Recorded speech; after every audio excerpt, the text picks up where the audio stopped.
যেই পোস্টারে এই ধর্ষক বিএনপির মন্ত্রী যিনি নির্বাচন করেছেন তার সাথে একসাথে ক্যাম্পেইন করা এবং তার সাথে পোস্টার করার প্রচুর ছবি আমরা দেখতে পেয়েছি। একই ধরনের ঘটনা বিভিন্ন জায়গায় কেন ঘটছে? সরকার যদি মনে করে থাকে যে সিম্পলি দ্রুত বিচার করব, এক সপ্তাহের ভিতরে আমরা চার্জশিট দিয়ে দিব, ফাঁসির ব্যবস্থা করা হবে, এই কথাগুলো বলবার মধ্য দিয়ে আসলে আমাদের দেশবাসীকে আশ্বস্ত করবার সুযোগ নাই। কারণ এই ধরনের কথা, ওয়াদা, অঙ্গীকার আমরা বহুবার শুনেছি, বছরের পর বছর বিভিন্ন সরকারের আমলে শুনেছি, কিন্তু আসলে ফান্ডামেন্টালি আমাদের কোনো পরিবর্তন হয় নাই।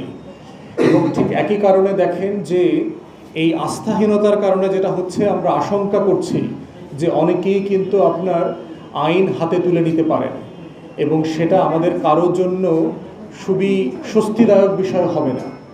খুলনাতে দেখেন কি হয়েছে, আদালতের মধ্যে ঢুকে তারপরে গুলি করা হয়েছে। আপনি দেখেন চট্টগ্রামে পুলিশের গাড়ি পুড়িয়ে দিয়েছে। ব্রাইট স্কুলে দেখলাম যে আপনার যখন তাকে গ্রেফতার করে ধরে নিয়ে যাচ্ছে, তাকে আশেপাশের জনগণ তাকে মারধর করছে।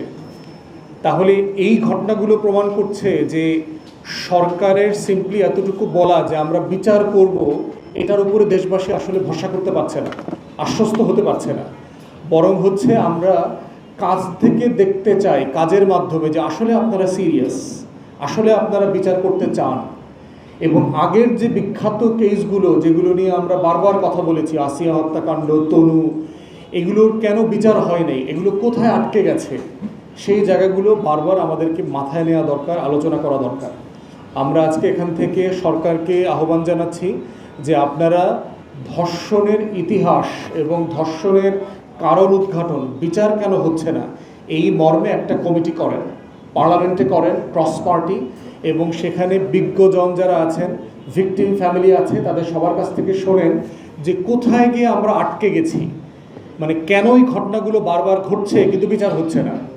ট্রায়াল হয়ে গেছে, অনেক আসামি আছে, বছরের পর বছর মৃত্যুদণ্ডপ্রাপ্ত হয়ে আছে, কিন্তু আপিলেট কোর্টে গিয়ে এটার কাজ এগোচ্ছে না।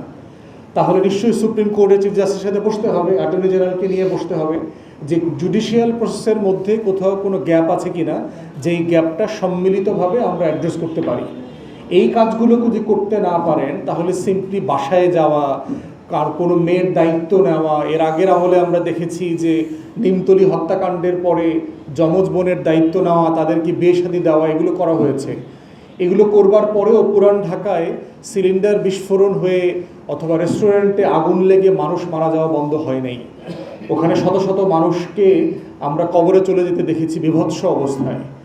অতএব এই অভিজ্ঞতার আলোকে যেটা হচ্ছে যে আমরা বোধ করছি যে মানুষ সিম্পলি আপনি করবেন, আপনি দেখা করতে গেছেন, সমবেদনা প্রকাশ করতে গেছেন, যেটা অবশ্যই অনেক ভালো কাজ, কিন্তু সেটা করলেই আপনি জনগণকে আশ্বস্ত করতে পারবেন না।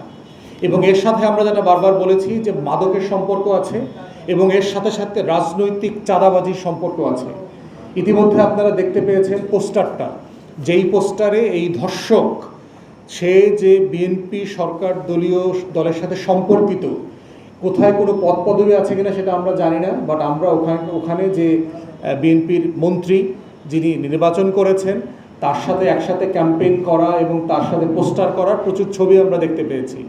তাহলে এটা খতিয়ে দেখা দরকার, এই মাদক সিন্ডিকেট, এই চাঁদাবাজি, এই প্রত্যেকটা জিনিসের সম্মিলিত ফল কিনা রামিসা হত্যাকাণ্ড, এবং প্রত্যেকটা হত্যাকাণ্ডের সাথে আপনার মাদক জড়িত আছে এবং মাদক ব্যবসার সাথে সরকারি দলের লোকজন ইনভলভ। এটা একদম চিরাচরিত আইন আর কি। সরকারি দল ছাড়া মাদক ব্যবসা, চাঁদাবাজি করা সম্ভব না।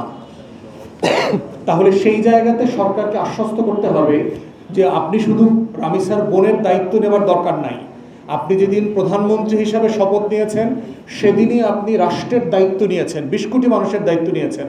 নতুন করে আর কোনো নাগরিকের দায়িত্ব আপনার নেবার জন্য দরকার নাই। আপনি যেটা চাই সেটা হচ্ছে দায়িত্ব যেটা নিয়েছেন সেটা ডেলিভার করেন, সেই নাগরিকদের অধিকারগুলো ফিরিয়ে দেন যে নাগরিকরা অধিকার থেকে বঞ্চিত হচ্ছে। দ্বিতীয় বিষয় হচ্ছে ঝিনাইদহে আপনারা দেখেছেন যে আমাদের এনসিপির সহযোদ্ধা নাসির উদ্দিন পাটোয়ারির উপরে আপনার আক্রমণ হয়েছে, তার সহকর্মীদেরকে রক্তাক্ত করা হয়েছে। কেন করা হয়েছে? কারণ তিনি ওখানকার বিএনপির নেতাদেরকে মাফিয়া, সন্ত্রাসী, চাঁদাবাজ এগুলো বলেছেন। তো বিএনপির নেতাকর্মীরা খুবই অপমানিত বোধ করেছেন এবং অপমানিত বোধ করার কারণে তারা লাঠিসোঁটা নিয়ে আক্রমণ করেছেন, তাদেরকে রক্তাক্ত করেছেন। এখন এই রাজনীতি তো আমরা আওয়ামী লীগের আমলে দেখেছি। আপনাদের এত সাহস, আপনারা এত মারামারি করতে পারেন, এটা আওয়ামী লীগের আমলে করলেন না কেন?